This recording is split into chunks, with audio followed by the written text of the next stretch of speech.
114 warga Muslim Rohingya yang kini masih di penampungan sementara dengan kondisi tempat yang seadanya meski tidak terlengkapi MCK.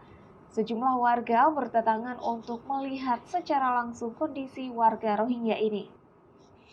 Warga desa dalam kecamatan Jangka berdatangan untuk menyerahkan bantuan berupa makanan, di mana kebutuhan yang sangat diperlukan bagi mereka, dikarenakan tidak memiliki dapur umum.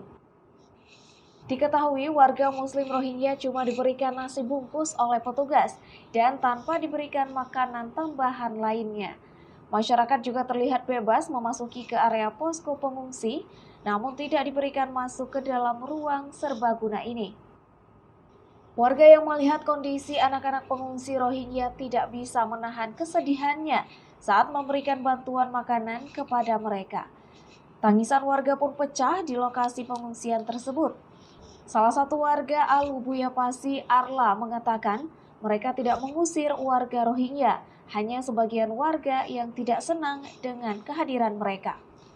Meski demikian, dirinya bersama warga patungan untuk menyerahkan bantuan makanan ringan bagi warga Rohingya. Berikan bantuan sini semampu kami sebagai makanan ringan kami mengatakan karena sebagai kepala keluarga sekian lama 7 hari bersama kami.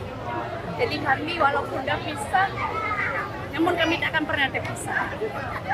Itu harapan kami dimanapun mereka, apapun semampu yang bisa kami berikan, kami berikan.